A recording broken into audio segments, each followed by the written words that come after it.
Hello, welcome. Hello. Oh fuck. Hello. What the? Welcome. No, mute it. I, I had to take the link of the stream and I forgot to mute it. Like the big brained person I am. Hello, welcome. Hi Aris. Hi Velpo. Oh, why is it so loud tonight? Okay. And hi Korax. I hope that the sound isn't getting too distorted. Sorry, it's that I'm so excited. I'm extremely excited because of the model reveal. I can finally show you, which I'll do also on stream. If you could go and retweet the original tweet too, like that would be great. Because my new mama made a beautiful model for me, and I'm very happy about it. Yes, it's special day. Let me show you also here on stream. Beep, beep, beep, beep, pop. Ta-da! The new model.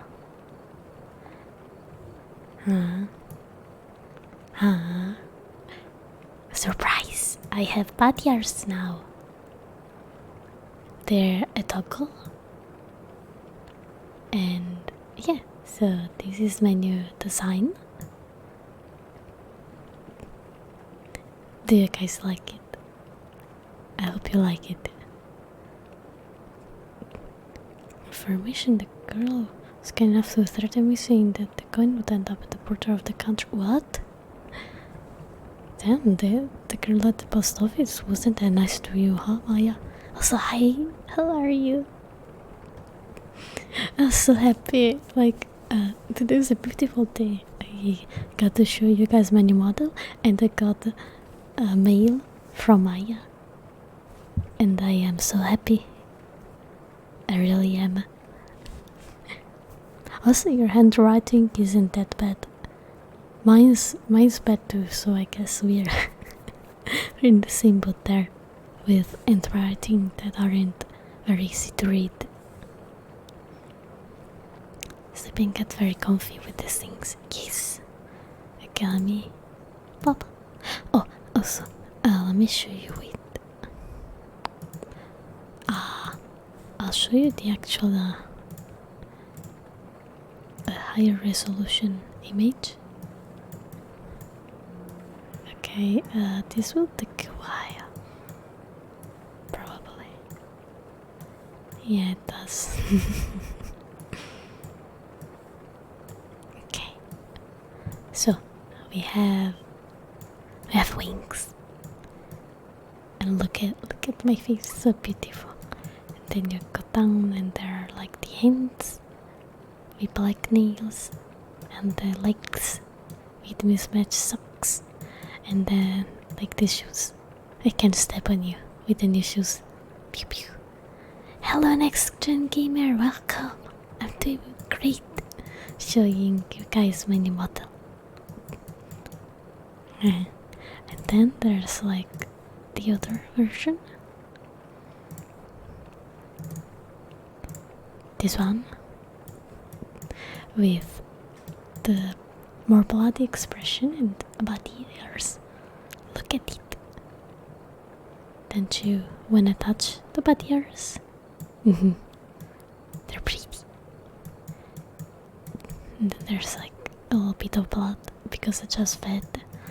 And yeah, the rest is the same basically, but look at it. It's so pretty.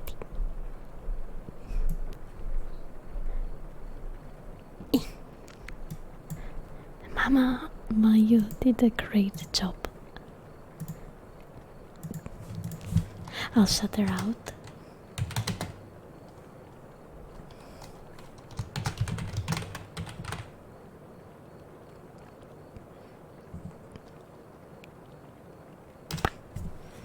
Go follow her. She's my mama. So, I don't know why, but Does the sound like the usual? Because it sounds a bit distorted to me. And I don't know why. I'm not sure. Well, I will reply to that comment.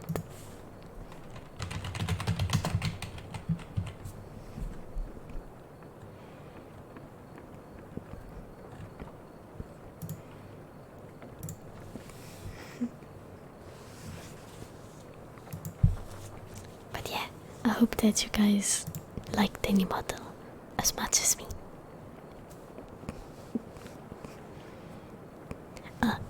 Gamer, I don't speak Spanish. I can speak Italian though. Being so many centimeters a person must be tiring. Come on. I'm short, but I'm not that short, okay? I don't have to climb on anybody to reach them. I can fly. I have wings. I have wings now. Yes.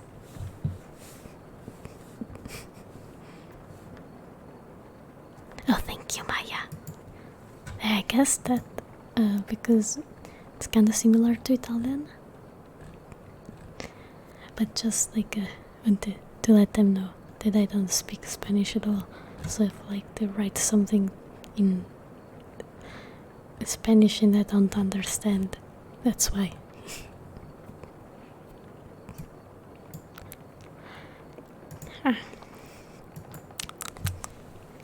Okay. And some more water. I didn't close the water bottle well. Thankfully, I didn't lose too much water. So I'll get a drink, drink some water, and then I think we might continue reading that Lovecraft story.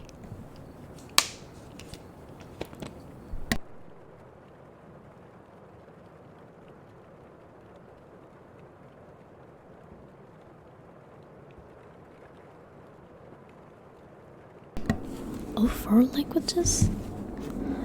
That's a lot. Which languages can you speak? I guess English, Italian, and Spanish.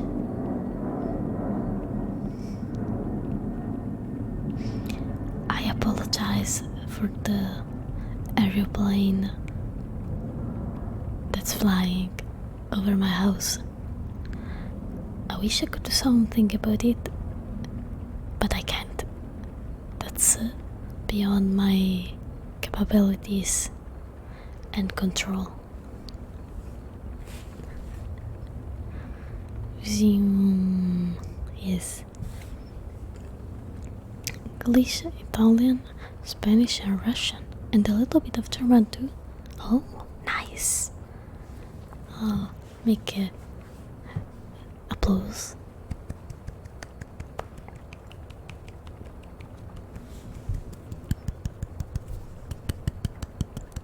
Nice.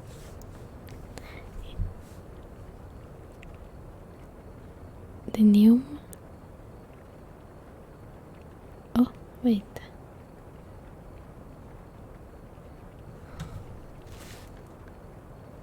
Yeah, it's still going. Oh, Dr. Mama, thank you for the sub. Appreciate it. Here, a little kiss. Thank you. Oh, that's another airplane, I think. That's summer night for you. Airplanes are kinda common. Also, I need to check one thing on Twitch now that I think about it. Because I forgot to do a little check on my dashboard.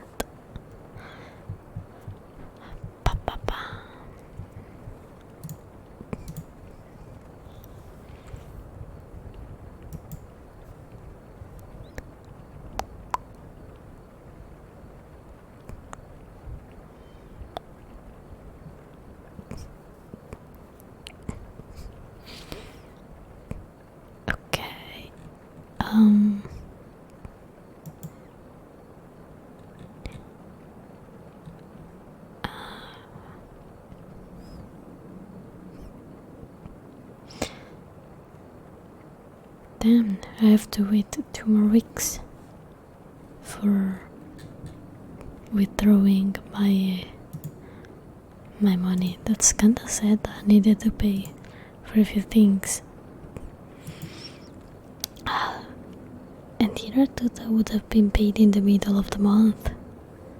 Kind of a blessed stream. There's an alert some. Oh no. They are for other content. I usually stream art, but I've been a little bit busy recently and I can only stream in the evening before going to bed. So I have them silenced. I mean, okay. They're silenced for you, but I can still hear them. Some of my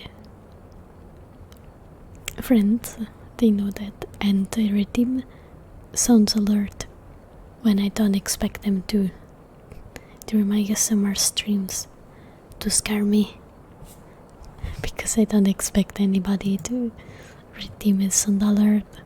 Allowed one at the least. What? So with a couple of sounds alert, I just repeat the sound, like the duck sound. What? No, you gotta pick the loud ones.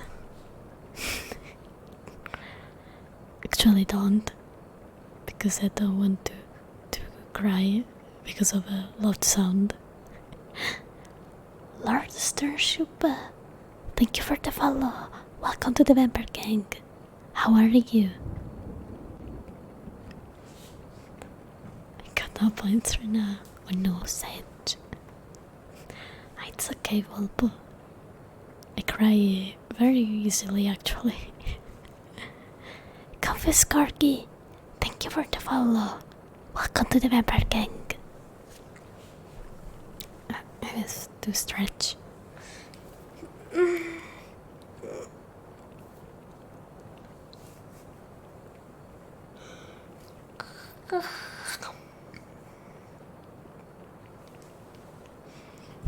I think I will make myself some chamomile tea for later, because my back has been hurting so much and I don't know why. I have 4.6 bitcoins. Oh, that's a lot. A lot of bitcoins. Yes.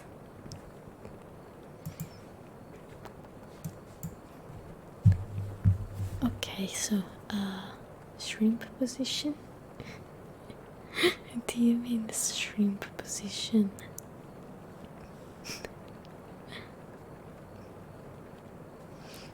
Okay, so today's program. Automatron, thank you for the follow. Welcome to the Vampire Gang. How are you? Okay, so I was saying today's program could be Lovecraft reading, or we could talk a little bit, and I could try a couple of triggers. Yes, I did hear them. I did.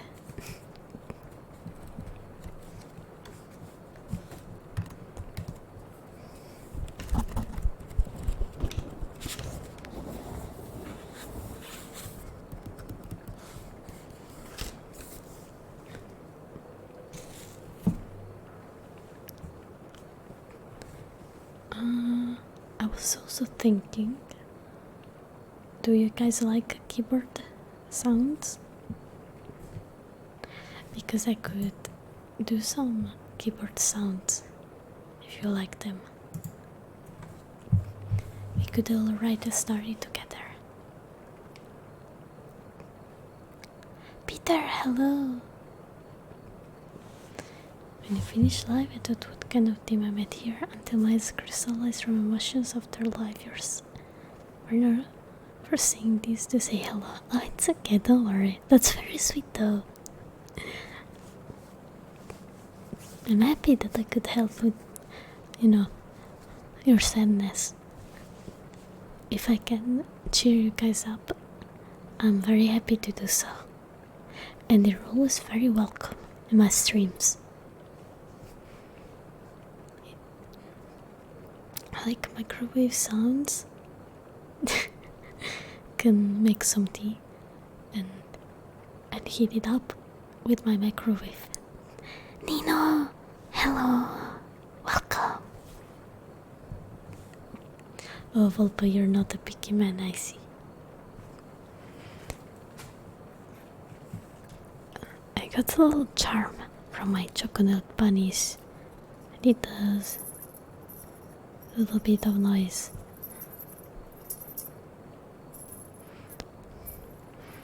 But it's kind of annoying, so we'll move it from my desk. Nito, hello. I'll mute myself 1 second.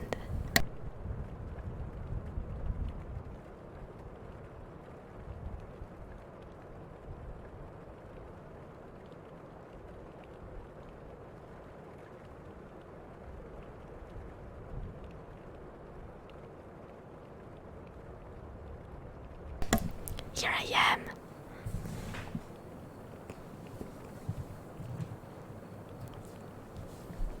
Okay, I was looking at other ASM artists for inspo, and each one of them has long nails, which sucks because I don't have long nails. They're very short, actually. Also, I don't know what kind of sound my throat just made. I'm not feeling the best. My throat is hurting a bit. I don't know if it's because I'm getting sick due to the temperature changes that are being very sudden, or if it's something else. But yeah. Ooh, I could do some tapping game. Monkey type, what was it called? Monkey type, yes.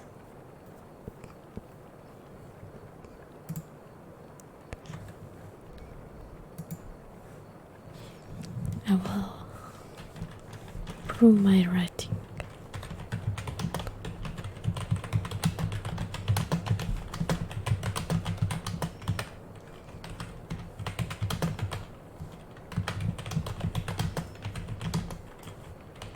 Some typing ASMR.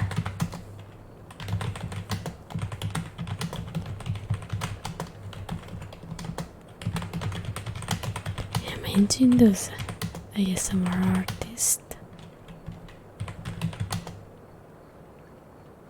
Oh, okay, it's timed.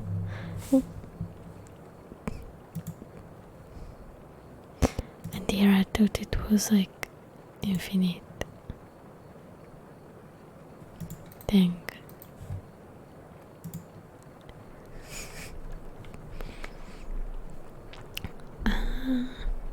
Oh, what game? Thank you for following.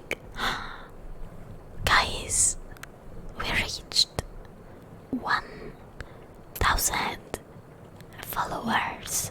I just saw the goal. Wow, let's go. Nice. Oh my god, 1K. That's actually a huge goal for me. Yeah, excited. Like, wow. Wow, that's surely something that I did not expect to reach. But, oh my god. I'm so happy right now. Oh, thank you so much for all the support. Let's go. Oh, Ayaya69. Ooh, thank you for the follow. Welcome to Member Gang. Nyarla, hello, Ostrich. What KM? Hi.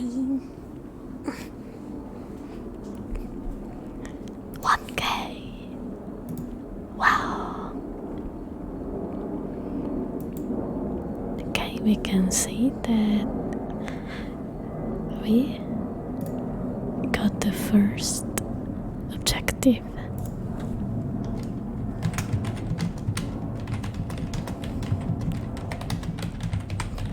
I'll set the next milestone to 1100. Let's go.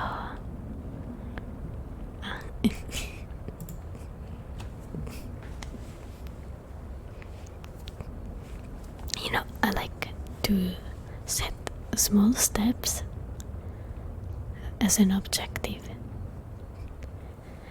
because I think that it's easier to like slowly grow rather than like explode. So if I go step by step, it's also a bit more realistically achievable. You know what I'm saying? Like, it doesn't put a lot of pressure on my mental health too, because I know that I can get to it, and it makes me super happy each time I reach like the step after. 1.1k is a good next step, I think. Mother doesn't understand what I really feel and immediately understood what I really feel. Thank you for that. You're welcome. I guess I'm pretty good at understanding people. I am very emotional myself, and I'm a good listener. I listen more than talking. I've always did. And I'm good at getting how people are feeling because I empathize a lot. I think it's sort of like a gift, if I can help somehow, like I try, I always try. If like one of my friends needs help, whatever the help might be, I'm always there for them. Piotr. It's so good, my man. How do you read that? Piotr.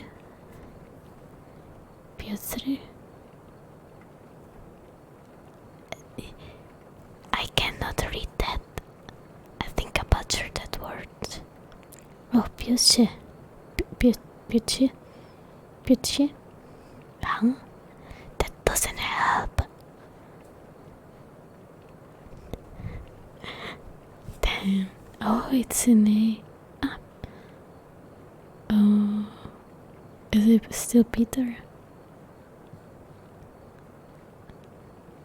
Oh, well, nice. Oh yeah, he told me the name is Peter, so I don't try to like mispronounce it very badly.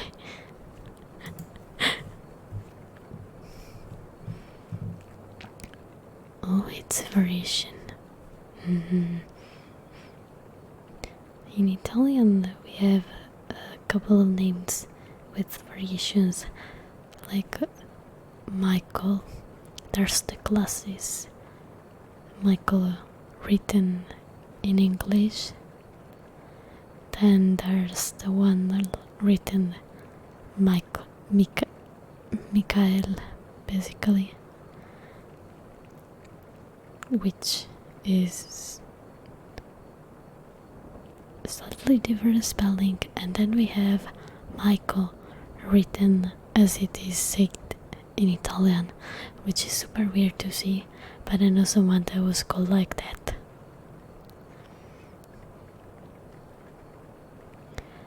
to Peter, you use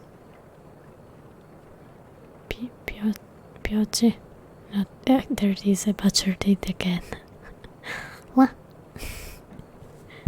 I should stop trying to say Polish words. I tried, cause someone tried to like help me saying words in like Polish once, but I am terrible at it. I apologize if I butcher your names or if I can't say a word in the right way. I'm trying.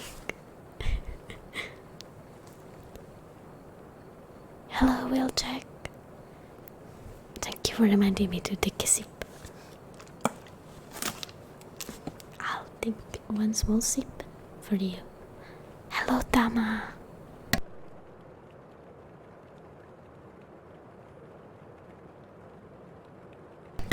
Ascario69, welcome. Thank you for the follow. How are you? Welcome to the member gang. Polish is kinda weird language. Yeah, it seems like one of the hardest language to talk. Well, more than talk, maybe also read. And do some water ASMR.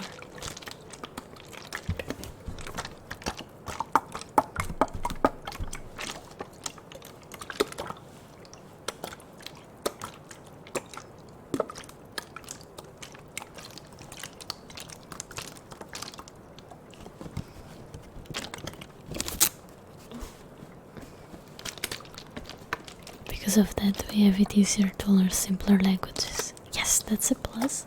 That's a good thing.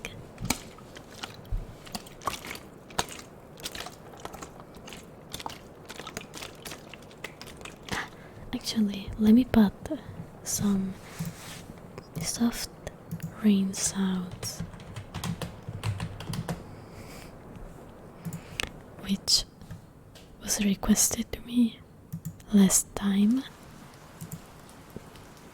But it was the end of the stream, so I couldn't put them. Okay, let me lower them. Okay. What the? What the?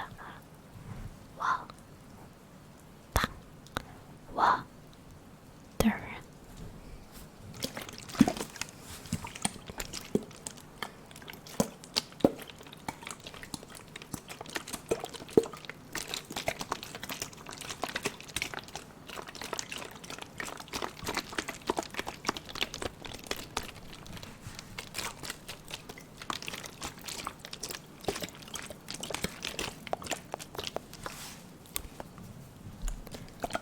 Did you guys drink?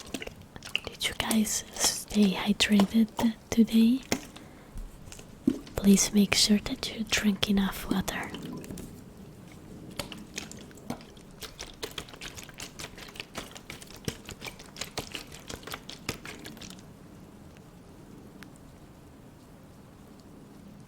Karuxar, go get water.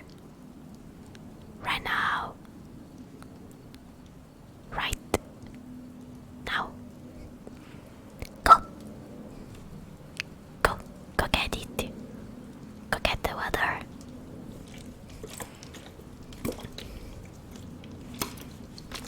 And go get breakfast. Feed yourself and drink. Maybe some fresh orange juice, perhaps. Oh. Brush my back. I'm so clumsy. I should call these scuffed ASMR streams.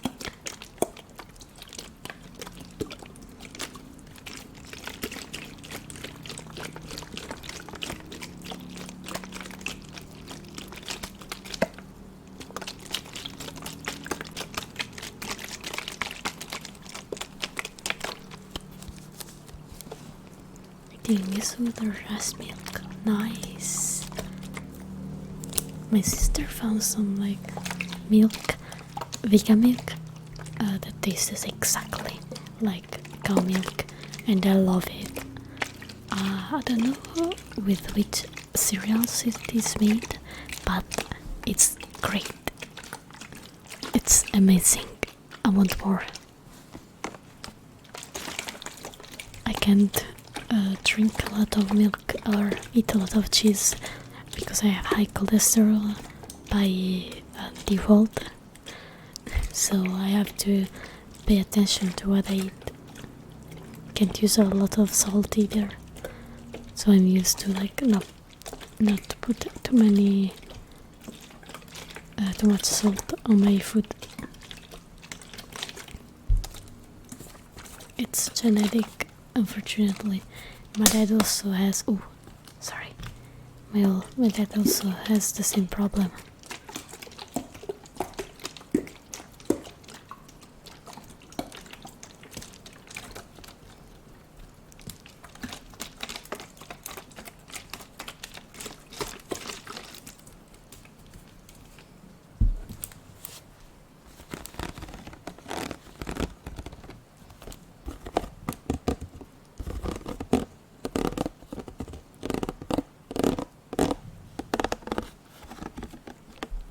I love Bloodborne. It's the only game that I have platinated. I got all the trophies. I played more than 1k hours. I know it by memory. It's my favorite game ever.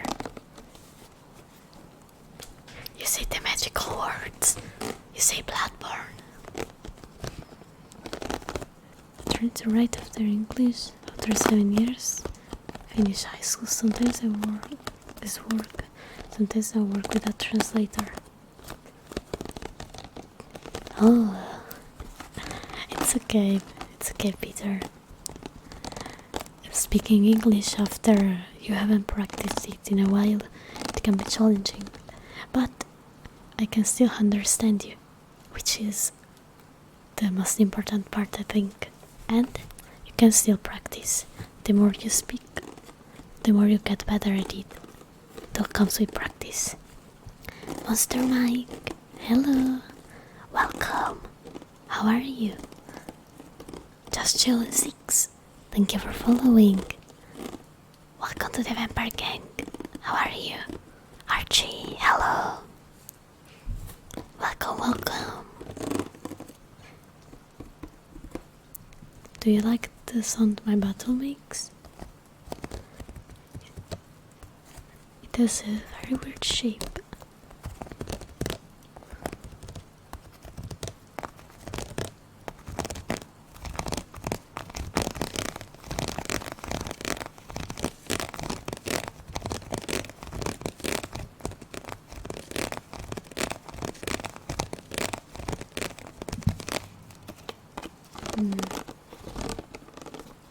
I'm doing fine.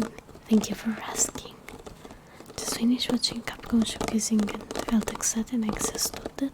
Oh wait, Capcom was showcasing? Okay, let me... Oh. Don't spoil me what they announced. I want to suffer when I don't see what I want to see.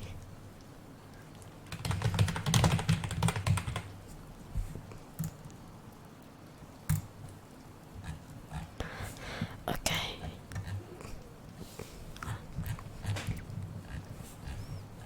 I want a good list, please.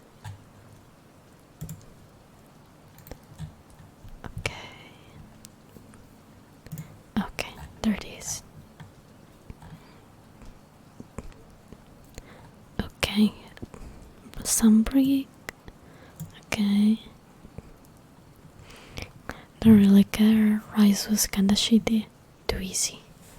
I'm used to the older Monster Hunters and I found it super easy. Didn't really like it, unfortunately, and I wanted to like it because the mechanics are fun, but the monsters, like, I have to use shitty sets to make the game harder for me. I'm a veteran. I'm all for making games more accessible than what the other Monster Hunter were, don't get me wrong. But having played through basically all the main games and some spin-offs, you can't make it that easy. Come on. Almost every weapon is broken as fuck. And the monsters can't really kill you. Like, you have to be new to the game to get killed by monsters. If you played any other Monster Hunter game, it's almost impossible to die. Which is sad, because monsters being super dangerous was one of the main points of the whole franchise. So, Lion, hello, how are you? Thank you so much for the raid. I was watching a list of Capcom releases.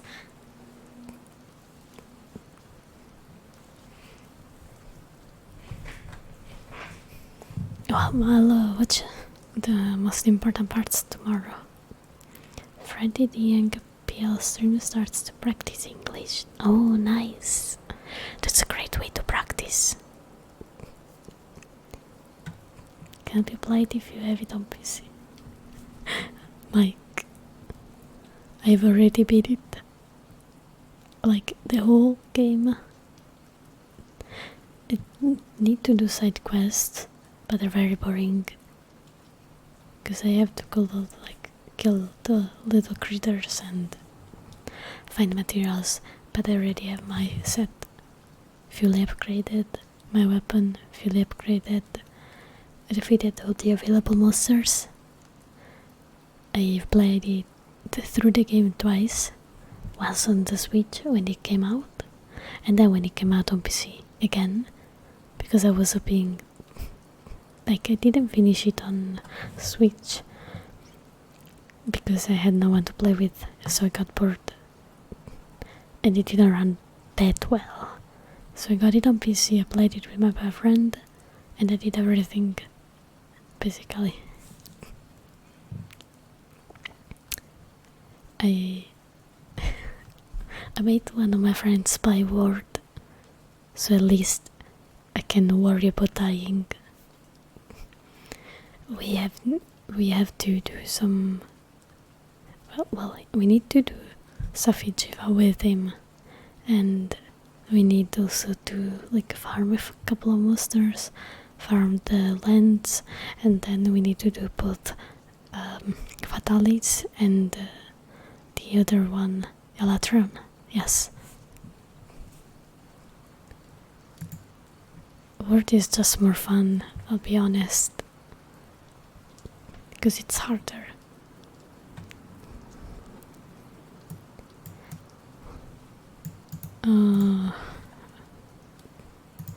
Wait.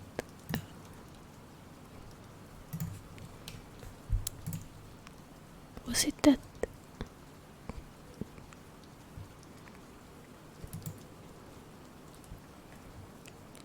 Wait. Oh. I haven't seen that monster in a while.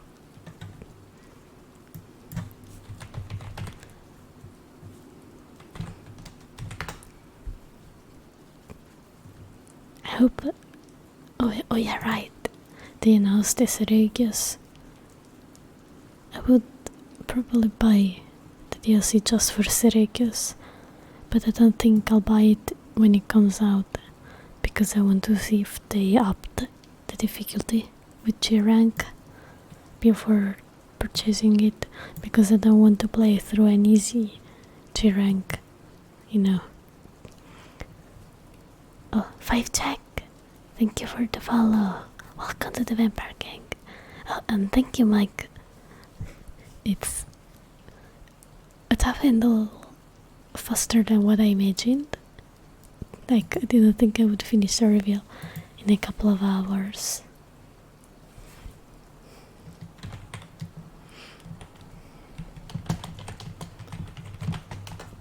Sorry, message.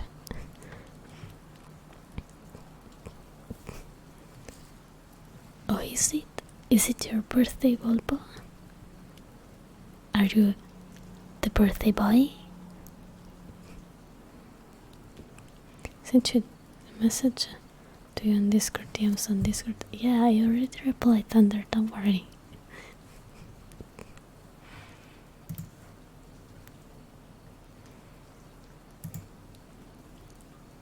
Like your eyes, thank you. I like yours too. I bet you have super pretty eyes. Yeah, do you know? I mean, you said it's a special day. So I took a guess. Happy birthday, Volpo. I'll sing you happy birthday.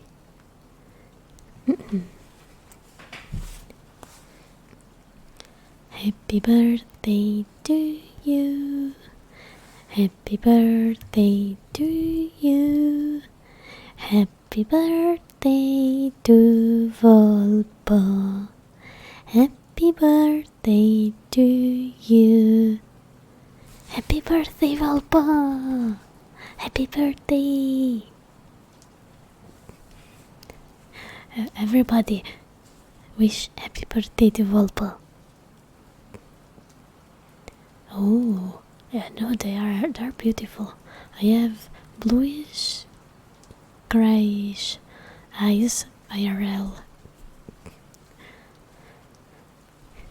I've always been told that my eyes are pretty.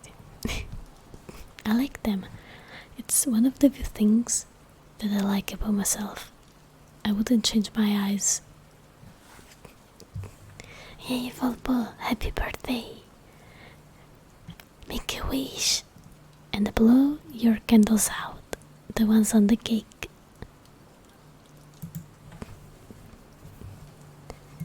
Wow, wow, wow.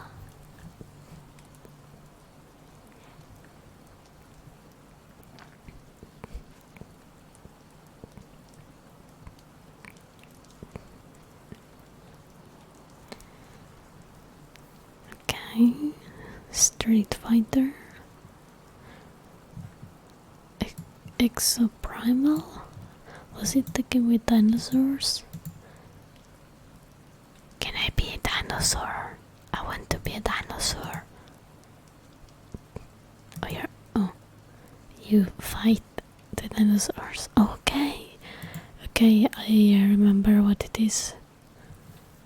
Not interested if I can't be the dinosaur. I want to be a T-Rex. No kidding. I love velociraptors. I want to be velociraptors or sukumimas because they're also pretty. Sorry.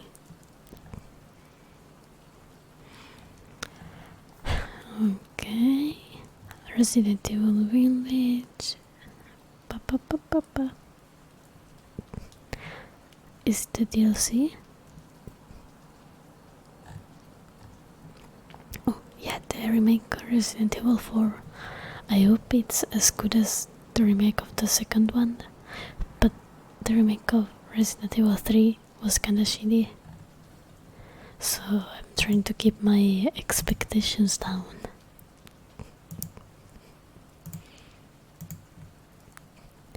Hello, Diavolo. Welcome. Won the strong will fathers were? Devil, I'm shitty at history, especially if you ask to me in English. Rizzo, welcome. Thank you for the follow.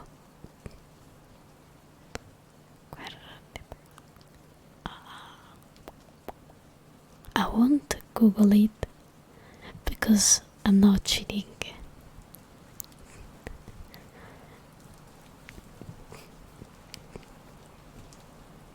Let's say that I was pretty good at history, but I don't remember things that easily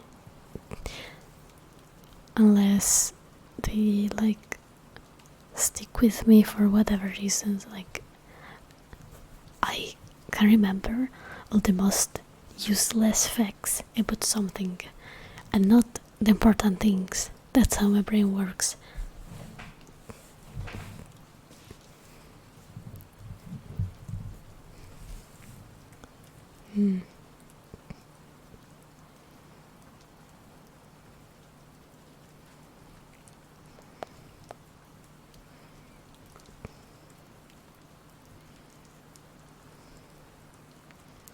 Papipa, papipa, papipa.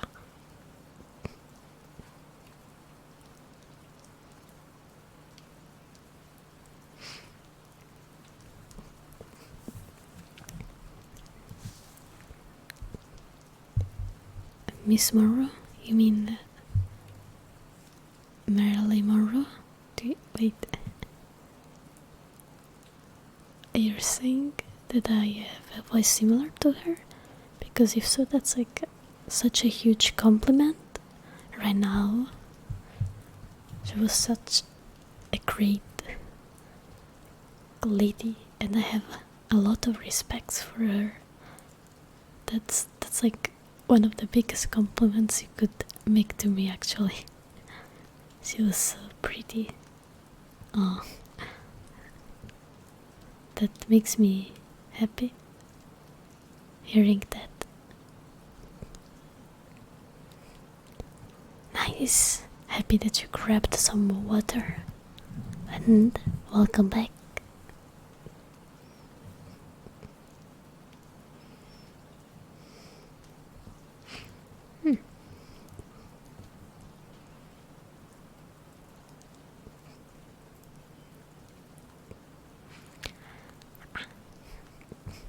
Yes, for those that haven't seen, I feel like I have to share it all the times that I can because I'm just so happy. I made the model reveal for my new model. I'll link it. I'll link it here in chat so you can see.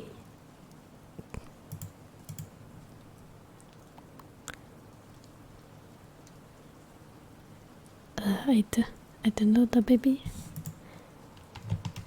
Okay, important things. Hope you don't have diarrhea. Look at my new model, it's so pretty. Ah. It's good to ask a woman her age, but how old are you? Well, you're good. I'm non-binary. So it's not rude to ask me my age. But I am 23 years old in human age. Vampire age? I lost count of how many years passed. A lot. The world has really changed.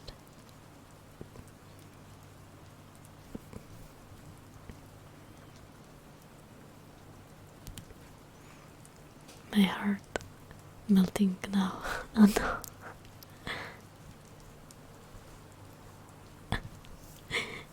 It's so sweet though. You're so sweet, Peter. Actually. Must protect Peter.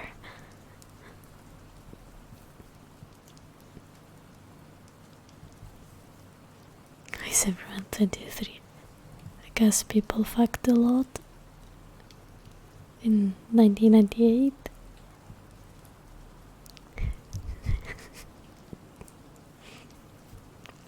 The Second World War, the Soviet Union won, or the USSR losses greater than those of others, but the Red Army did not dare. Isn't like the Father's World War another one, like in Africa or some shit like that? Don't remember, I'm stupid. Maybe I'm getting confused with a different kind of war. Probably. Smooth brain at its finest. Crinkle a bit because Hans is not a true 90s kid. Okay, look. I'm from 99, but I got the spirit of 90s kid.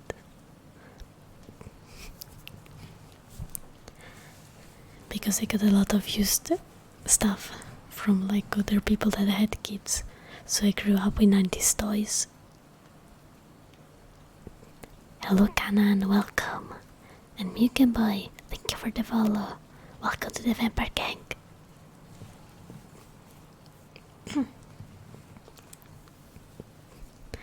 And so still to be playing Pac-Man on arcade machine.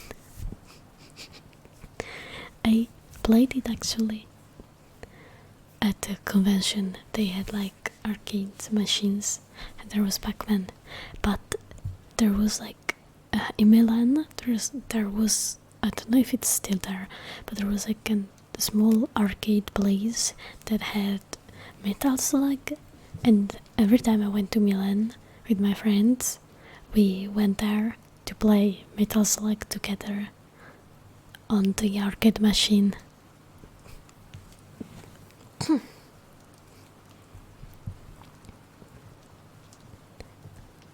I'm from the 2000s. Oh, my sister. My sister was born in the same year. She's 1.5 years younger than me. Oh, 94.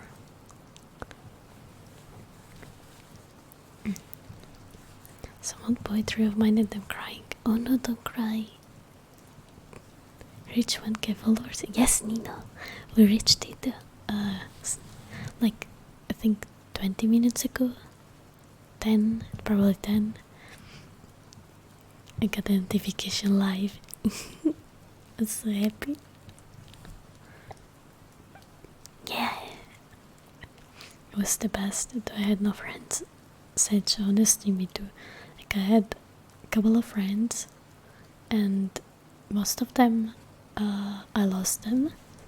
I went to friends from my childhood, except for literally 2 people. Imagine 2015 is 7 years ago. Then, do you guys remember in 2016 when there was like the scary killer clown epidemic thingy in the US? Because it's still so weird to think about it and like realize that it happened. Like, people really do be dressing up as scary clowns and trying to murder people. Like, and that went on for months. That's so weird. Now when they are staring at you from the shadows with a knife in their hand, you know?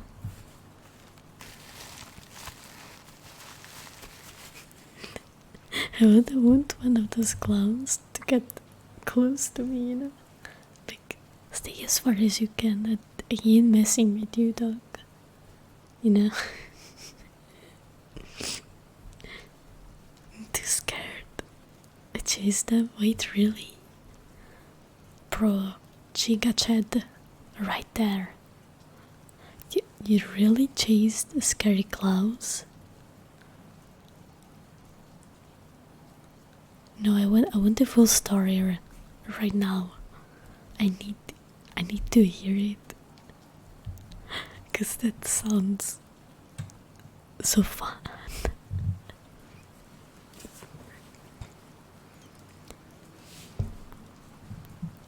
I watched when you feel near the blood. I'm ready for it. Cheeky boys. I'm good for now, thank you. I've had a little bit yesterday, so I'm good for a while. Don't want to drink too much blood, because the more you drink, the more you want to consume, and it's not good. I have to like keep myself in check. Don't want to drink too much blood. Not good for my diet. Oh, I got a test, gotta go. Thank you for passing, Koroax. Koroxar, damn it. I really read that name so wrong. Thank you for passing by.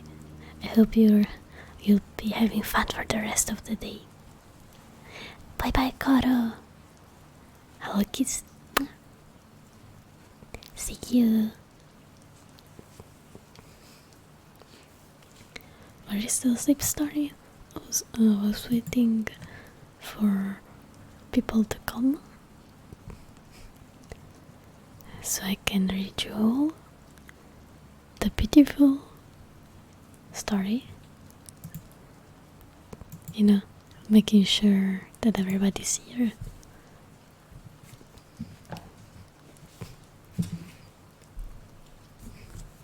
Wait, it's been 1 hour already, what the fuck? Huh? Really? I thought it's been like half an hour since the start of the stream. What do you mean it's been 1 hour already?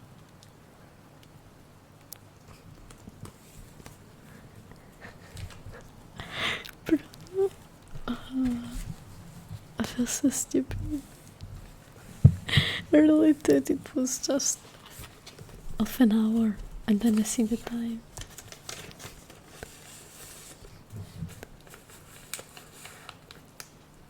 Just because I have A+. Okay, let me increase the gain a little bit. Okay, I am ready. Are you? Let me know if you can hear me well and if my voice isn't loud enough. Also, let me know if the background noise is too loud. Otherwise, I think we can start reading the 4th chapter of Herbert West Reanimator, and it's called The Scream of the Dead.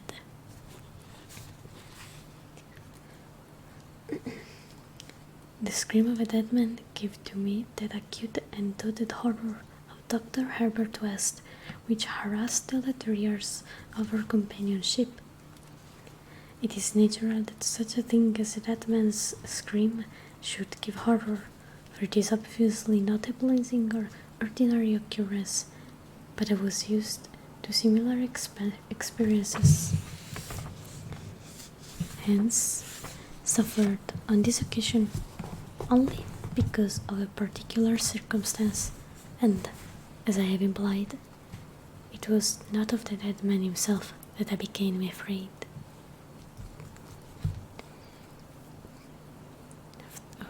Clown story. After I heard of the killer clowns and I was scared at first, but after a week I was surprised that I'm not really scared of them, so I began to took the weapon from my dad and got out of the house at night. After I chased the first one, my heart was racing, but after a few times there wasn't a clown in my block anymore. Bro.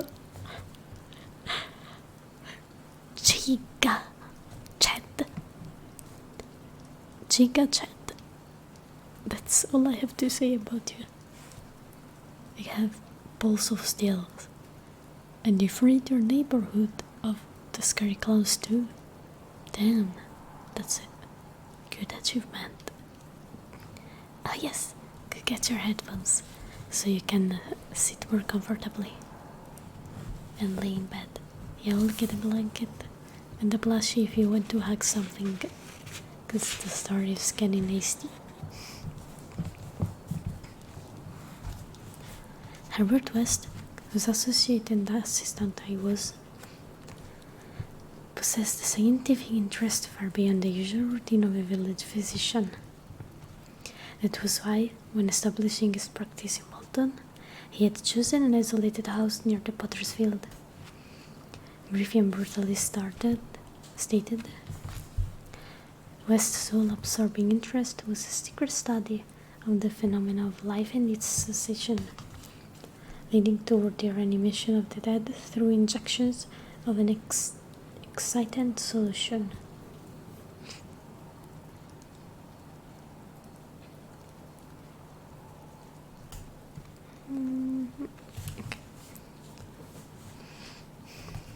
This ghastly experiment think it was necessary to have a constant supply of very fresh human bodies. Very fresh because even the least decay hopelessly damaged the brain structure. And human because we found that the solution had to be compounded differently for different types of organism. Scores of rabbit and guinea pigs had been killed and treated, but their trail was a blind one. West had never fully succeeded because he had never been able to secure a corpse sufficiently fresh. What he wanted were bodies from which vitality had only just departed, bodies with every cell intact and capable of receiving again the impulse toward that mode of motion called life. There was hope that this second and artificial life might be made perpetual by repetitions of the injection, but we had learned that an ordinary natural life would not respond to the action. To establish the artificial motion, natural life must be extinct. The specimens must be very fresh, but genuinely dead. Hello Kitty! Welcome, how are you? Thank you so much for the follow. Welcome to the Vampire Gang. Okay, a little dance.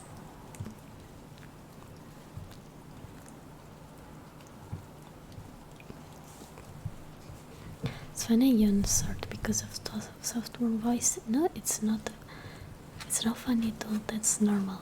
That means that ASMR is working. I'm happy to hear that too, because I'm doing a good job. Yay! I'm doing fine. Thank you for asking. We're reading Lovecraft.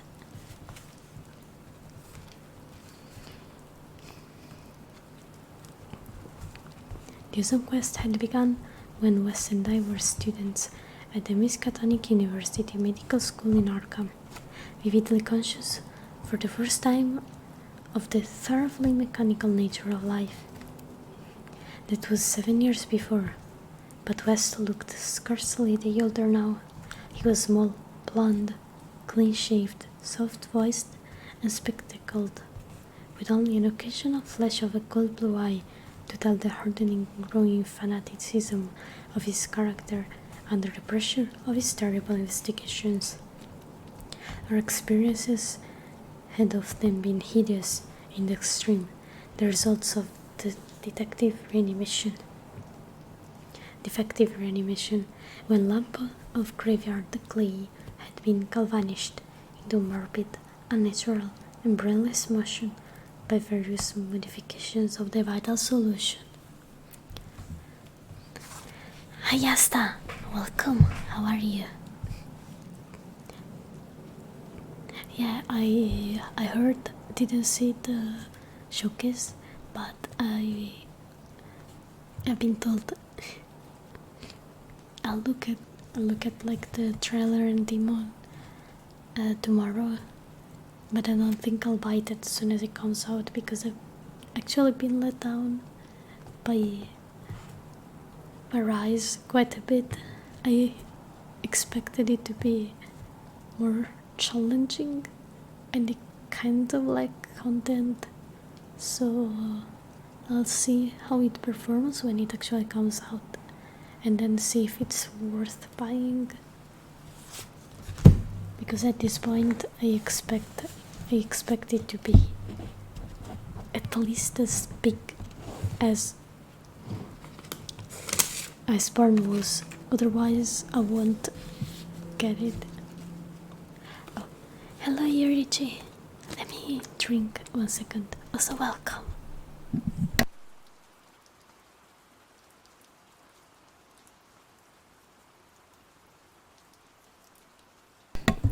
Don't worry, I will suck your blood unless I have consent. I'm an ethical vampire after all. Hey Icarus Type Alpha V2, welcome to the live stream. And thank you so much for the follow. How are you?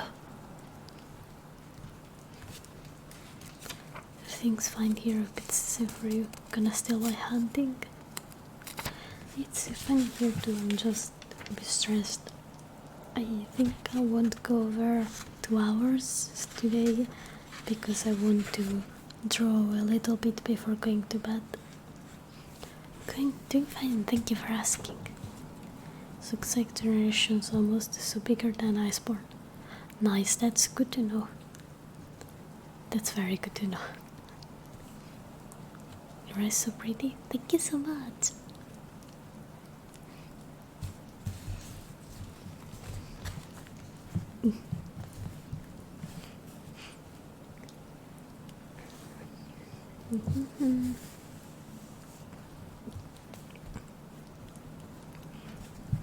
One thing had uttered a nerve-shattering scream. Another had risen violently, beaten us both to unconsciousness, and run amok in a shocking way before it could be placed behind the salon bars. Still another, a loathsome African monstrosity, had clawed out of its shallow grave and done a deed. Was the said had had to shoot that object? Oh, yes, for those that don't know, I think that I'm reading like something weird. It's a horror story. The corpses have been reanimated and they got distorted. So like the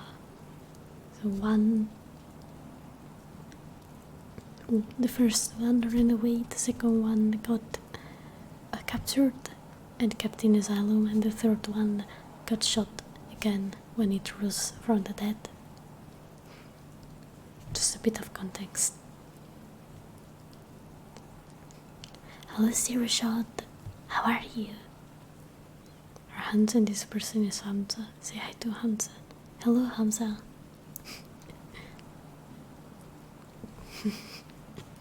And personality is cute. I am very cute.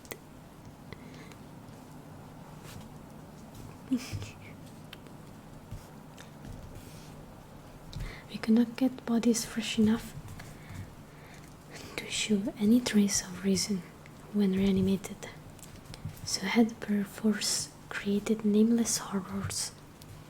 It was disturbing to think that one, perhaps two, of our monsters still lived. The toad haunted us shadowingly till finally West disappeared under frightful circumstances. But at the time of the scream in the cellar laboratory of the isolated bottom cottage, our fears were subordinate to our anxiety for extremely fresh specimens. West was more avid than I, so that it almost seemed to me that he looked half covetously at any very healthy living physique. Hello, Flash. How are you?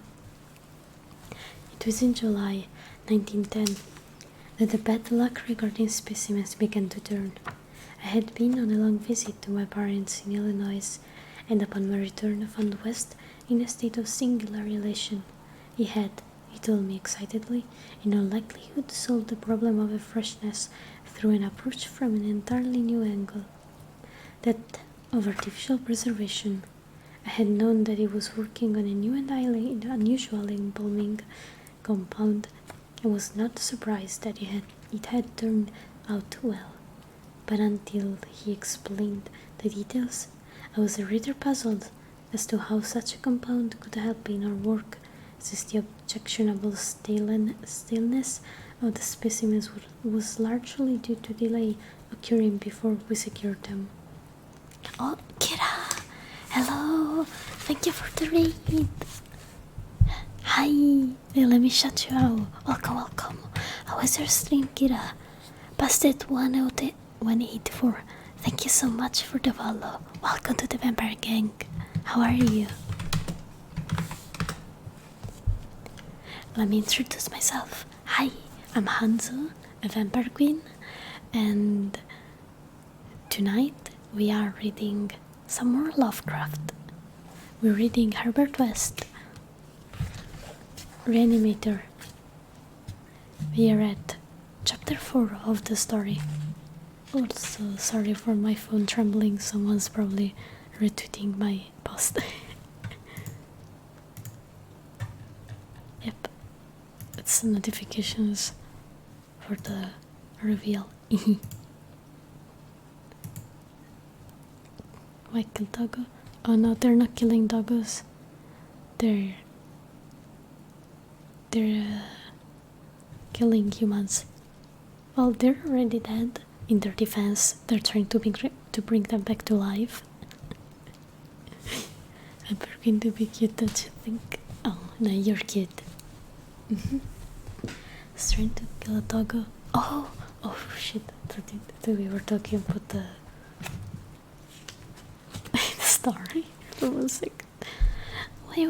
Why, Kira? Why were you killing a doggo? Said.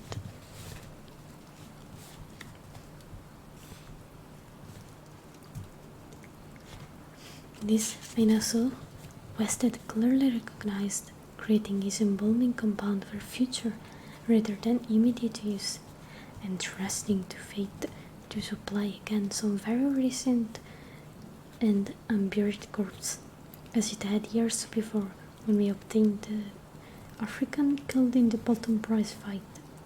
Alas, fate had been kind, so that on this occasion there lay in the secret cellar laboratory a corpse whose decay could not by any possibility have begun.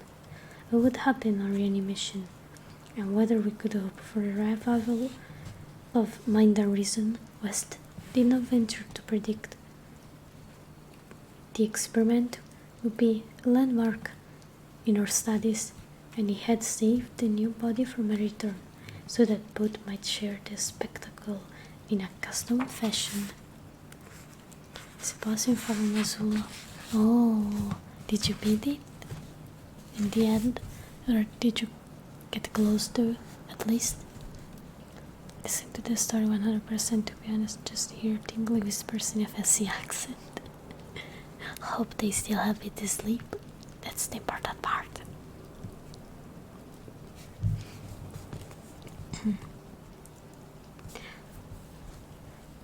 West told me how we had obtained the specimen. It had been a vigorous man, a well-dressed stranger just off the train on his way to transact some business with the Bolton worsted mills.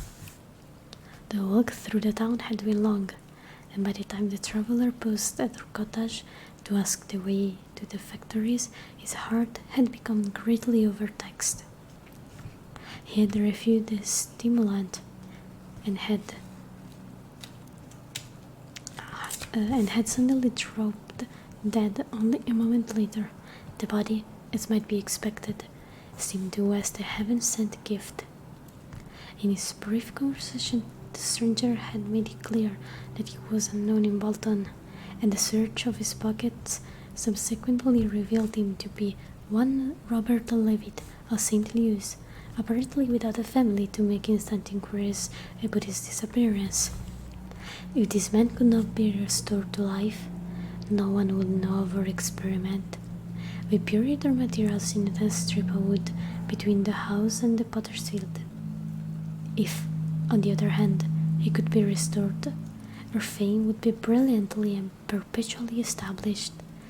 So without delay, West had injected into the body's wrist the compound which would hold it fresh for use after my arrival. The matter of the presumably weak heart, which to my mind imperiled the success of our experiment, did not appear to trouble West extensively. He hoped at last to obtain what he had never obtained before, a rekindled spark of reason, and perhaps a normal, living creature. Not too strong, Ono said.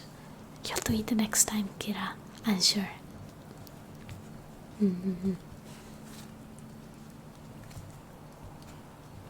So, on the night of July 18th, 1910, Herbert West and I stood in the cellar laboratory and gazed at a white, silent figure beneath the dazzling arc of the light. The embalming compound had worked uncannily well, for as I stared fascinatedly at the sturdy frame, which had lain 2 weeks without stiffening, I was moved to seek West's assurance that the thing was really dead. This assurance he gave readily enough, reminding me that the reanimating solution was never used without careful tests as to life. since it could have no effect if any of the original vitality were present. As West proceeded to take preliminary steps, I was impressed by the vast intricacy of the new experiment, an intricacy so vast that he could trust no hand less delicate than his own. Forbidding me to touch the body, he first injected a drug in the wrist just beside the place. His needle had punctured when he injecting the embalming compound. This, he said, was to neutralize the compound and release the system to normal relaxation so that the reanimating solution might freely work when injected. Slightly later, when it changed and a gentle tremor seemed to affect the dead limbs, West stuffed that pill-like object violently over the twitching face, not withdrawing it until the corpse appeared quiet and ready for an attempt at reanimation. The pill enthusiast now applied some less perfunctory tests for absolute lifelessness, withdrew satisfied, and finally injected into the left arm and accurately measured the amount of the vital elixir, prepared during the afternoon with a greater care than we had used since college days, when our feats were new and groping. I cannot express the wild, breathless suspense with which we waited for results on this first really fresh specimen, the first we could reasonably expect to open its lips in rational speech, perhaps to tell of what it had seen beyond the unfathomable abyss. Do you know what is my band 5? No, unfortunately, I'm afraid I don't know. What is it? West was a materialist, believing in no soul and attributing all the working of consciousness to bodily phenomena. Consequently, he looked for no revelation of hideous secrets from gulfs and caverns beyond death's barrier, but did not wholly disagree with him theoretically, yet held vague instinctive remnants of the primitive faith of my forefathers, so that I could not help eyeing the corpse with a certain amount of awe and terrible expectation. Besides, I could not extract from my memory that hideous, inhuman shriek we heard on the night we tried our first experiment in the deserted farmhouse at Harkham. Very little time had elapsed before I saw the attempt was not to be a total failure. A touch of color came to cheeks, hitherto chalk white, and spread out under the curiously ample stubble of a sandy beard. West, who had his hand on the pulse of the left wrist, suddenly nodded significantly, and almost simultaneously a mist appeared on the mirror inclined above the body's mouth. There followed a few spasmodic muscular motions, and then inaudible breathing and visible motion of the chest. I looked at the closed eyelids and thought I detected a quivering, and the lids opened, showing eyes which were grey, calm and alive, but still unintelligent and not even curious. So my heartbeat rate is in 5 seconds. Oh, smartwatch. I wanted to get a Fitbit to kind of motivate me to exercise, but they cost too much. So I haven't gotten one yet.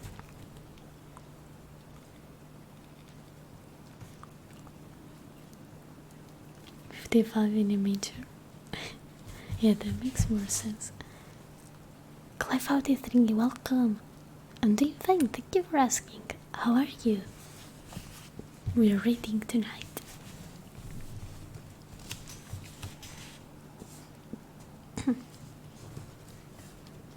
In a moment of fantastic whim, I whispered questions to the reddening ears, questions of other words of which the memory might still be present.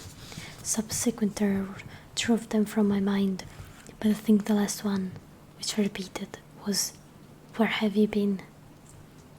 I do not yet know whether I was answered or not, for no sound came from the well-shaped mouth. But I do know that at the moment of firmly toothed, the thin lips moved silently, forming syllables I would have vocalized as only now, if that phrase had possessed any sense of relevancy. At the moment, as I say, I was elated with the conviction that the one great goal had been attained, and that for the first time a reanimated corpse had uttered distinct words impelled by actual reason. In the next moment there was no doubt about the triumph, no doubt that the solution had truly accomplished, at least temporarily, its full mission of restoring rational and articulate life to the dead. But in the triumph there came to me the greatest of all horrors, not horror of the thing that spoke, but of the deed that I had witnessed, and of the man with whom my professional fortunes were joined. For that very fresh body, alas, writhing into full and terrifying consciousness, with eyes dilated at the memory of its last scene on earth, threw out its frantic hands in a life and death struggle with the air, and suddenly collapsing into a second and final dissolution from which there could be no return, screamed out the cry that will ring eternally on my aging brain. "Help! Keep off, you cursed little towhead fiend! Keep that damn needle away from me!" Sorry, I have trouble understanding English. Oh, it's okay. Just enjoy the tingles. Little Wolfie D, thank you so much for the follow. Welcome to the Vampire Gang. Okay, so this is the end of the third chapter. I think we can read another one.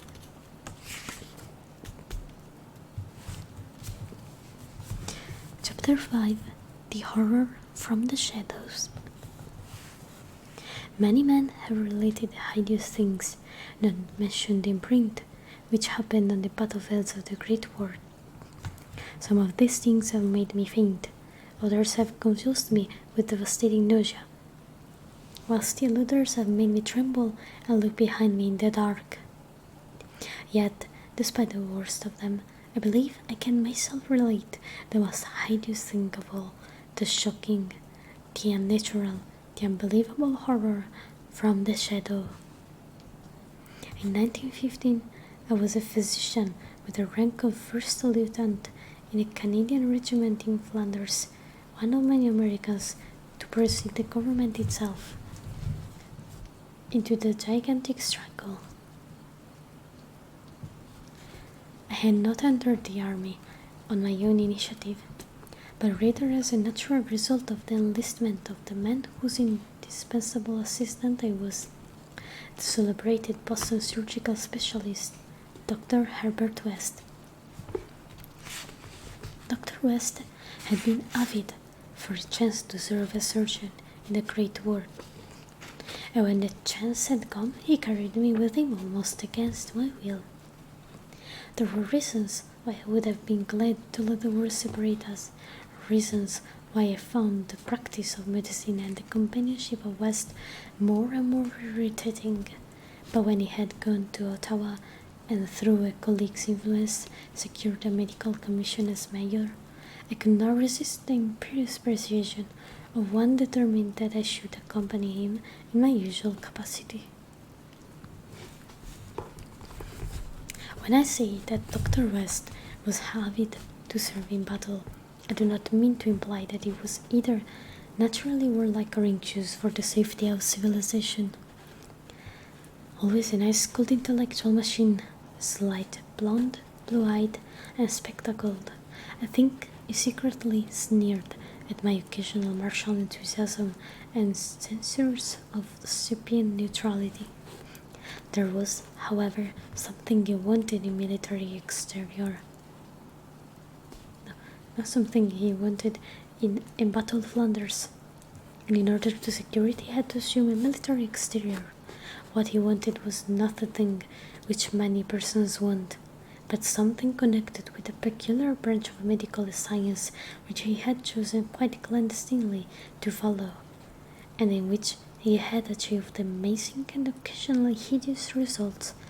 It was, in fact, nothing more or less than an abundant supply of freshly killed men in every stage of dismemberment. Bandages the heart rate, calories during exercise, how many meters of walk, the stress. Oh yeah, a Fitbit. Bear me just scratch it. Oh, hello Willie. Thank you for the follow. Welcome to the Vampire Gang. How are you? We're reading Lovecraft tonight.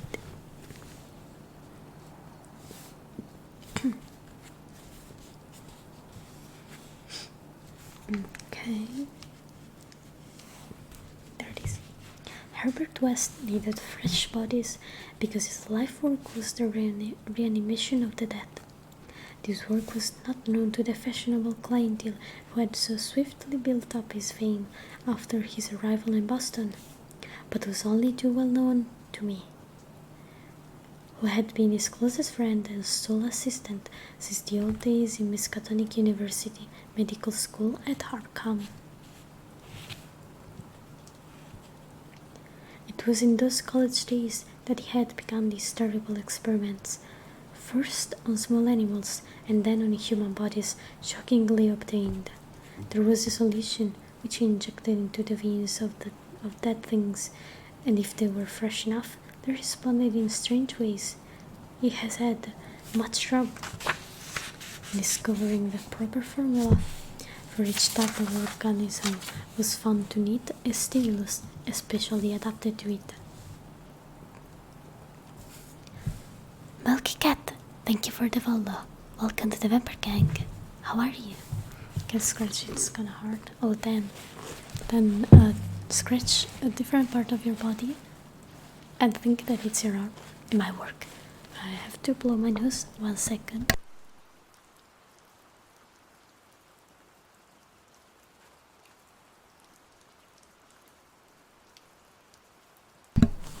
Okay.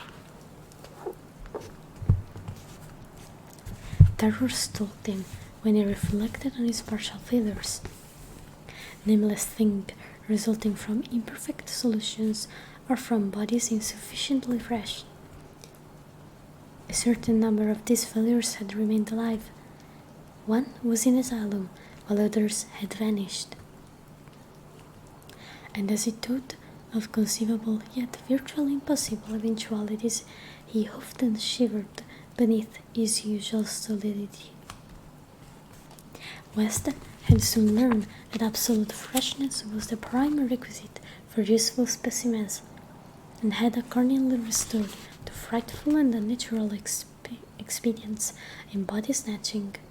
In college and during our early practice together in the factory town of Walton, my attitude toward him had been largely one of fascinated admiration, but as his boldness in method grew, I began to develop a gnawing fear. I did not like the way he looked at healthy living bodies. And then came a nightmarish session in the cellar laboratory when I learned that a certain specimen had been a living body when he secured it. That was the first time he had ever been able to revive the quality of rational thought in a corpse, and his success, obtained at such a loathsome cost, had completely hardened him.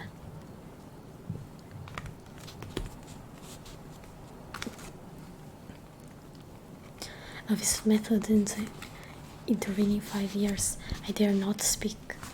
I was held to him by sheer force of fear, and witnessed sights that no human tongue could repeat. Gradually, I came to find Herbert West himself more horrible than anything he did. That was when it dawned on me that his once normal scientific zeal for prolonging life had subtly degenerated into a mere morbid and ghoulish curiosity and secret sense of charnel picturesqueness. His interest became a hellish and perverse addiction to the repellently and fiendishly abnormal. He gloated calmly over artificial monstrosities which would make most healthy men drop dead from fright and disgust. He became, behind his pallid intellectuality, a fastidious puller of physical experiments, a languid Elagabalus of the tombs. Danger he met unflinchingly, crimes he committed unmoved. I think the climax came when he had proved his point, that rational life can be restored, and had sought new worlds to conquer by experimenting on the reanimation of detached parts of bodies.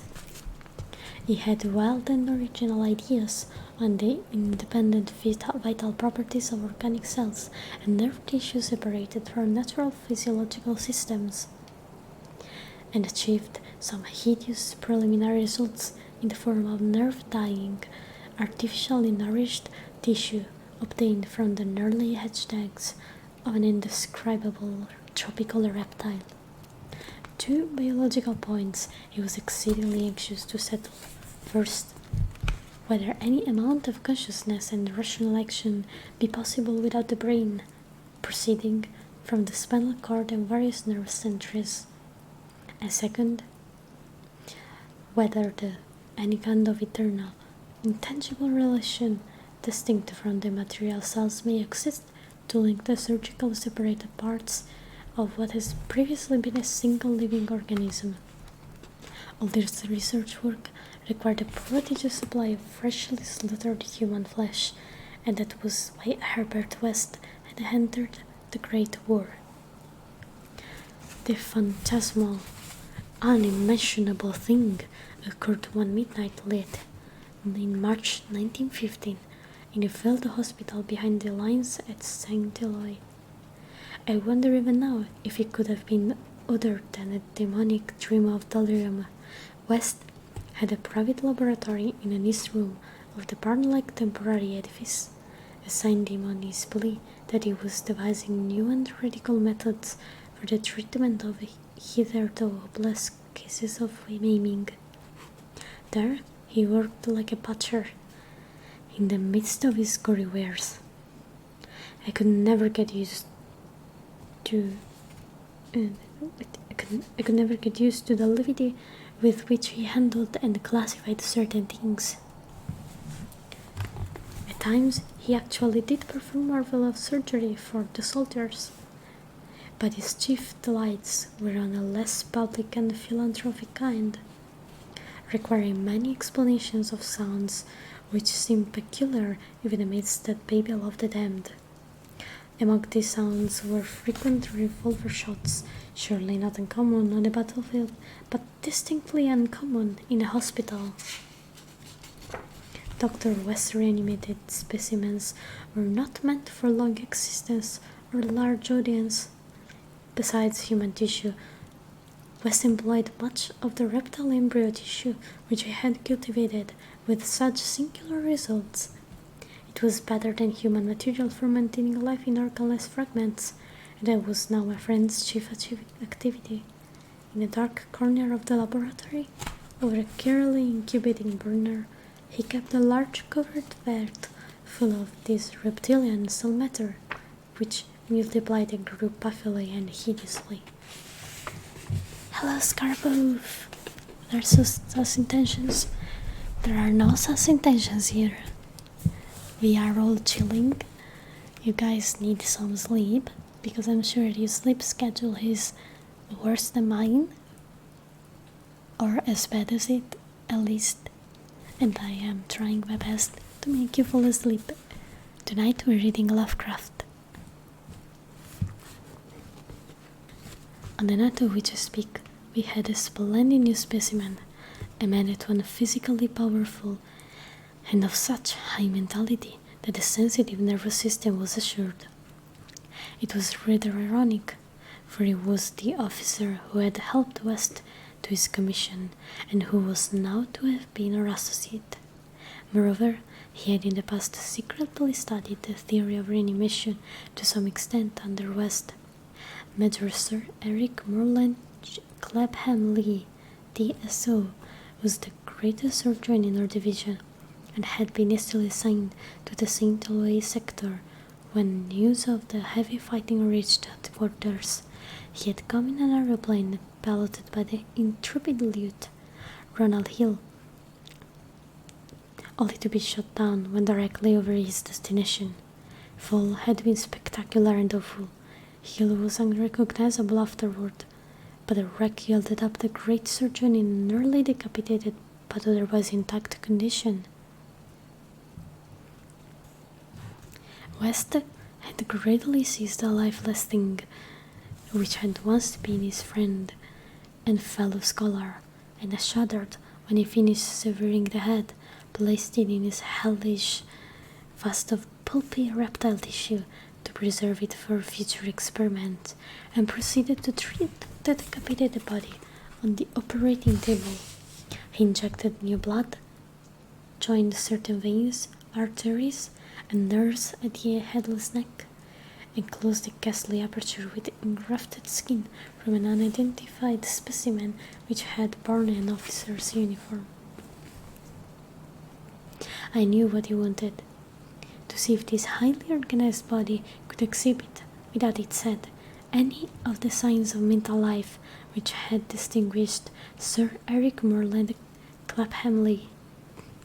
Once a student of reanimation, this silent trunk was now gruesomely called upon to exemplify it. It's nice here. I'm happy that you find this place comfy despite me reading horror stories.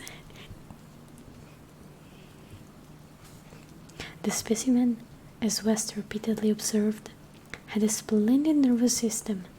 Much was expected of it, and as a few twitching motions began to appear, I could see the feverish interest on West's face.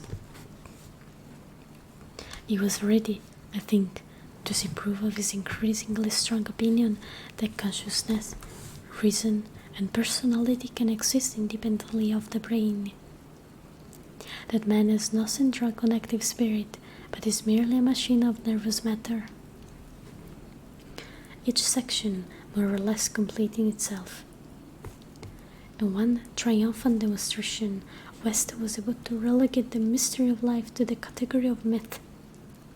The body now twitched more vigorously, and beneath the ravid eyes commenced to heave in a frightful way. The arms stirred disquietingly, the legs drew up, and various muscles contracted in a repulsive kind of writhing. Then the headless thing threw out its arms in a gesture which was unmistakably one of desperation, an intelligent desperation apparently sufficient to prove every theory of Herbert West. Certainly, the nerves were recalling the merciless act in life, the struggle to get free of the falling aeroplane. What followed, I shall never positively know. It may have been wholly an hallucination from the shock caused at the instant by the sudden and complete destruction of the building in a cataclysm of German shell fire. Who can gainsay it, since West and I were the only proved survivors? West liked to think that before his recent disappearance,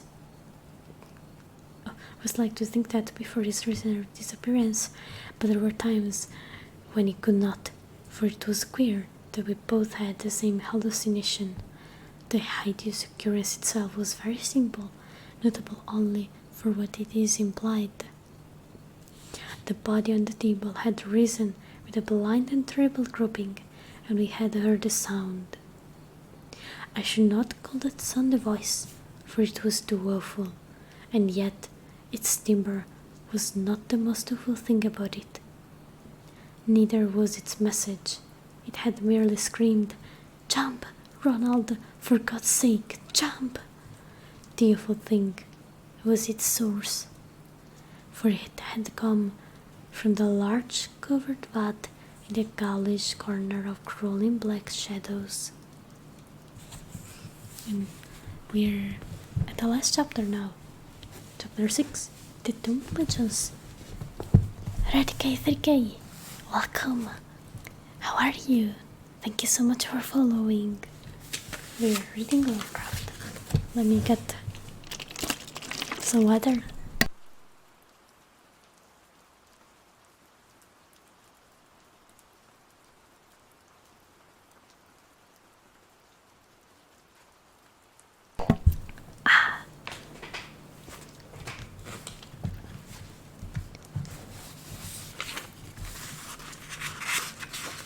Okay, last chapter. And then we are finished with the Herbert West story. When Dr. Herbert West disappeared a year ago, the Boston police questioned me closely.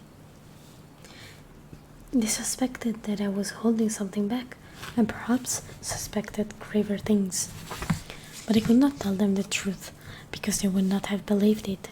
They knew, indeed, that West had been connected with activities beyond the grandness of ordinary man, where his hideous experiments in the animation of dead bodies had long been too extensive to admit of perfect secrecy.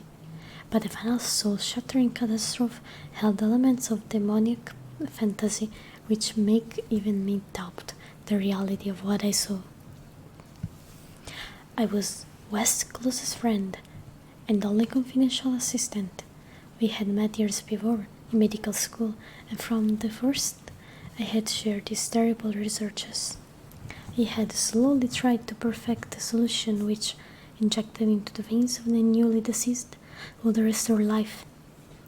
A labor demanding an abundance of fresh corpses and therefore involving the most unnatural actions. Still more shocking were the products of some of the experiments, grisly masses of flesh that had been dead, but at West waked to blind, brainless, nauseous animation.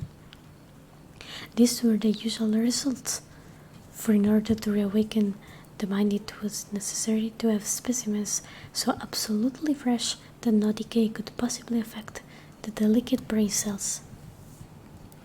This need for very fresh corpses had been West's moral undoing.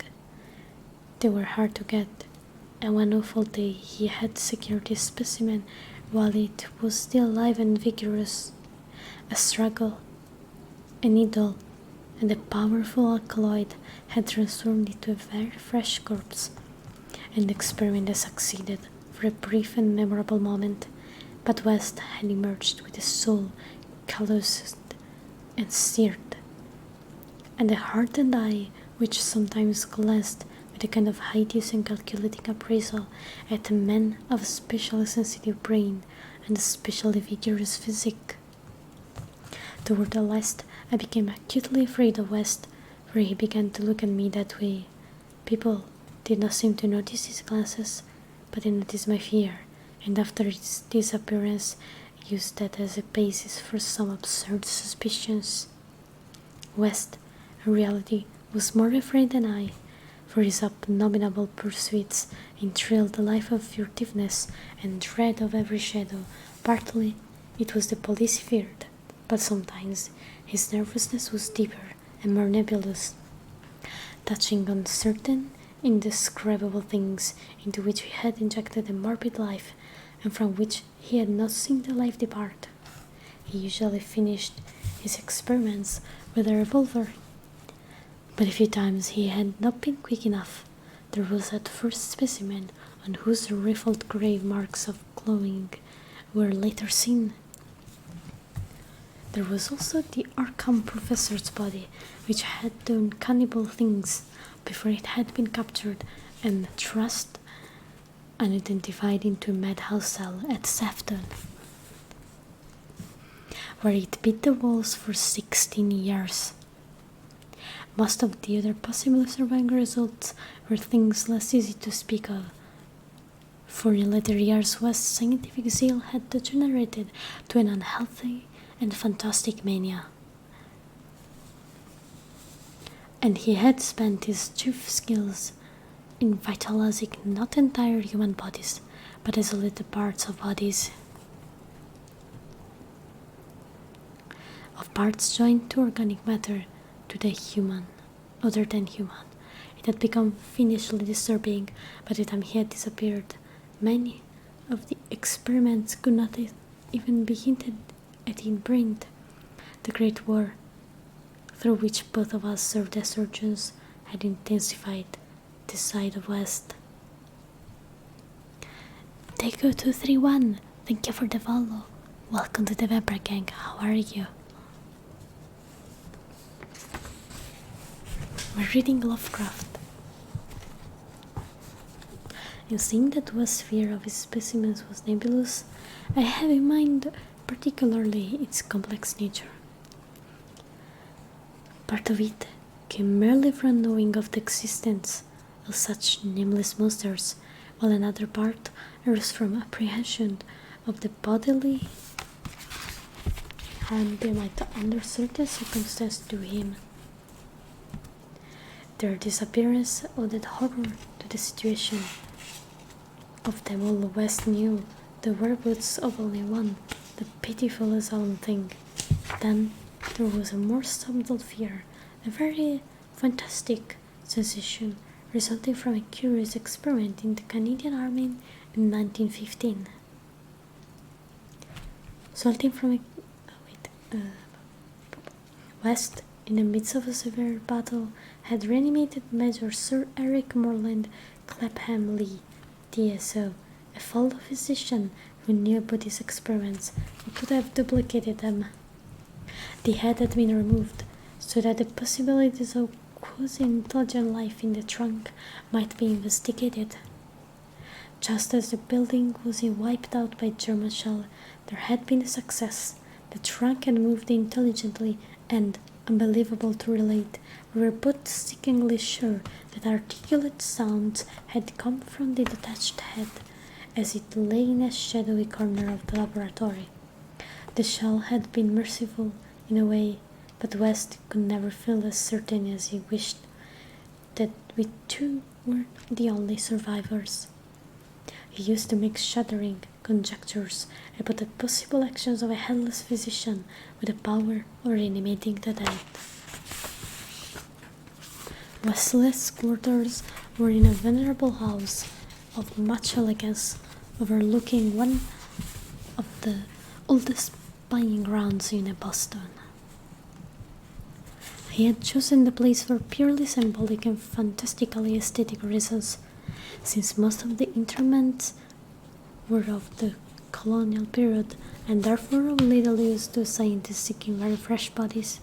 The laboratory was in a subtle cellar secretly constructed by imported workmen and contained a huge incinerator for the quite and complete disposal of such bodies, or fragments and synthetic mockeries of bodies, as might remain from the morbid experiments and unhallowed amusements of the owner.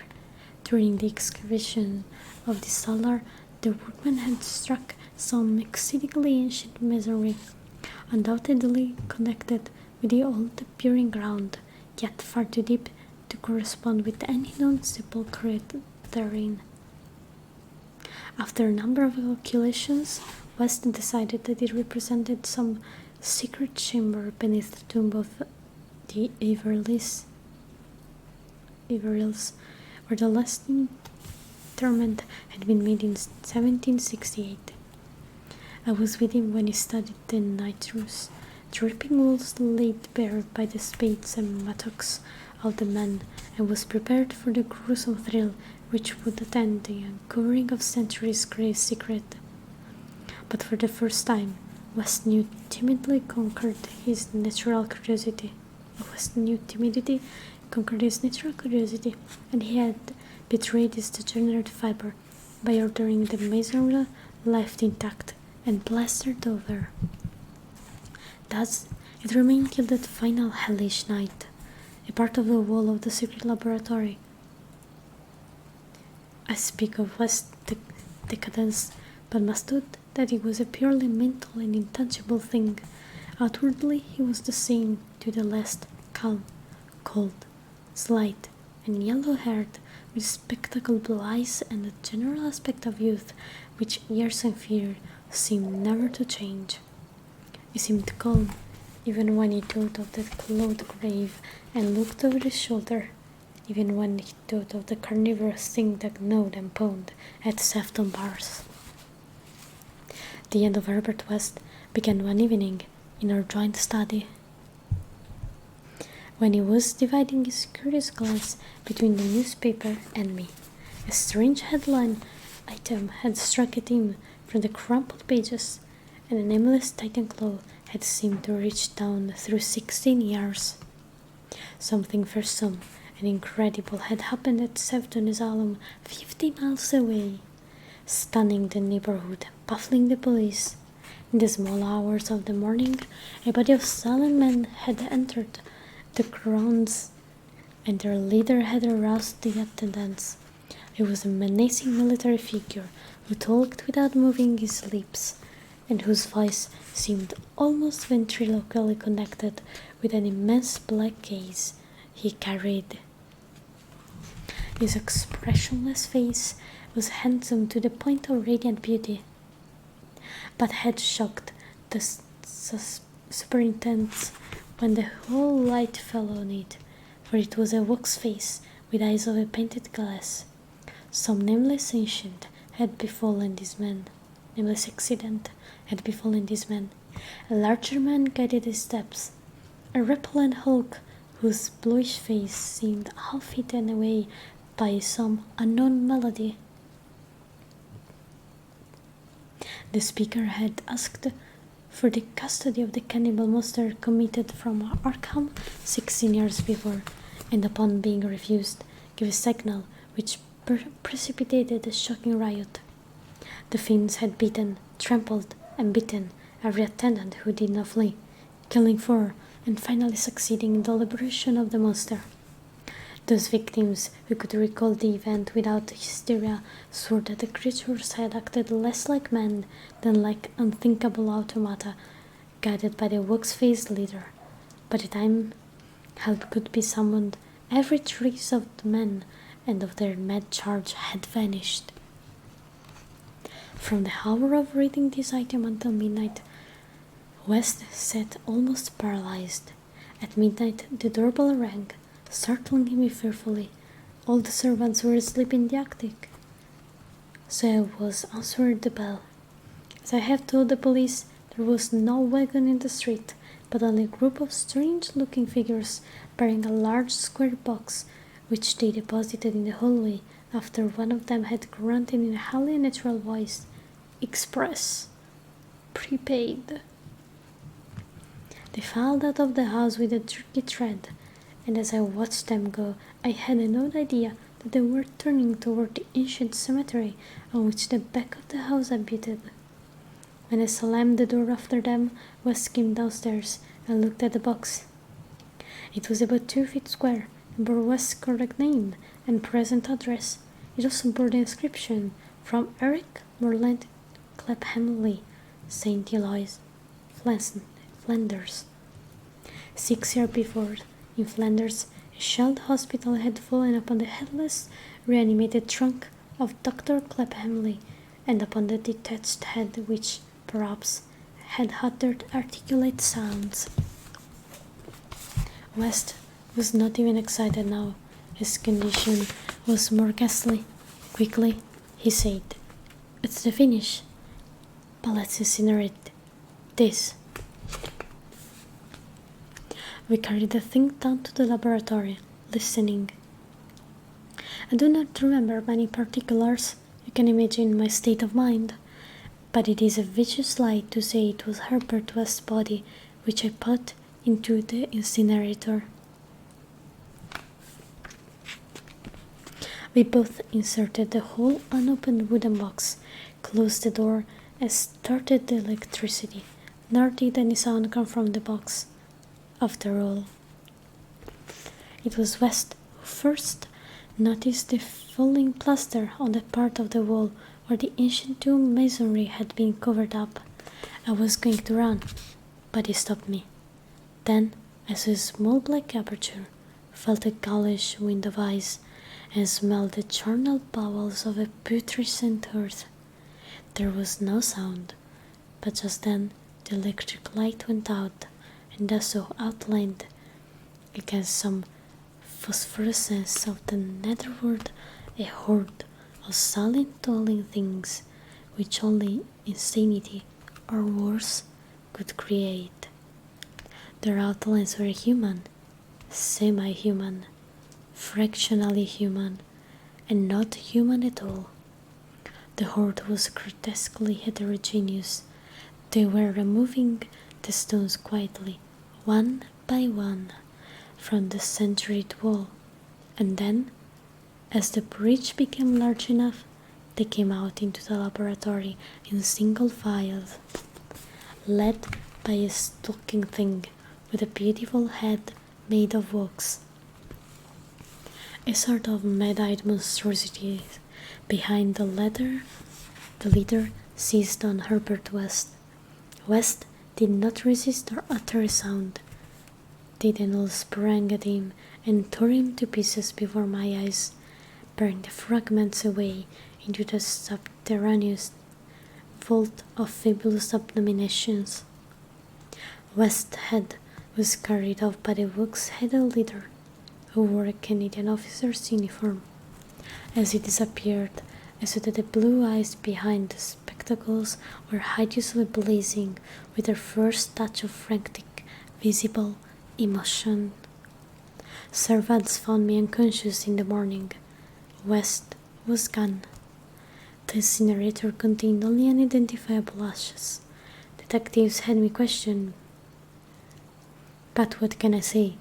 The Sefton tragedy they will not connect with West. Not that, nor the man with the box, whose existence they deny. I told them of the vault, and they pointed to the unbroken plaster wall and laughed. So I told them no more. They imply that I am a madman or a murderer. Probably I am mad, but I might not be mad if those accursed tomb legions had not been so silent. And that is the end of Herbert West, Reanimator. And it is indeed the end of her story.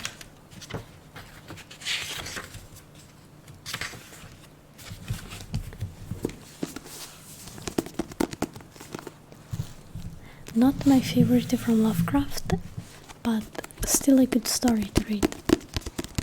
A good read.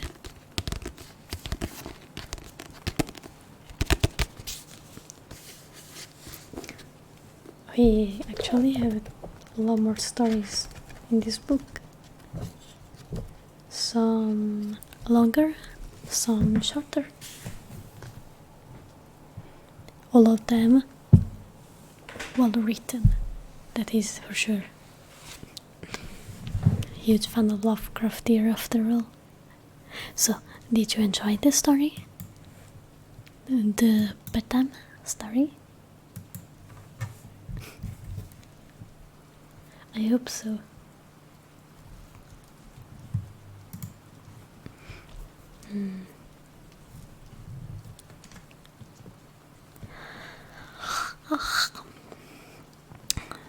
I think for tonight I will be going. As I said, I wanted to work for like 1 more hour before heading to bed. So we will be reading someone. Let's see who's streaming right now.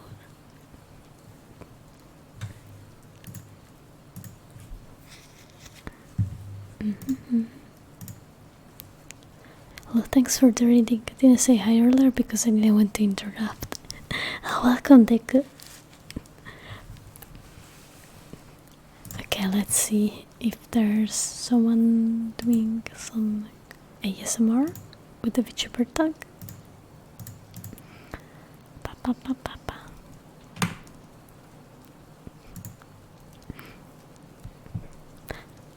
I hope that you enjoyed the story actually.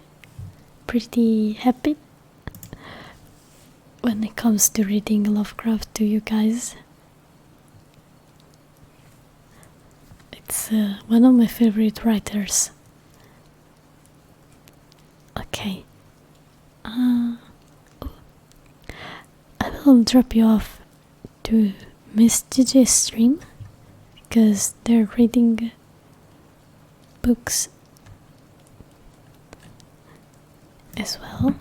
And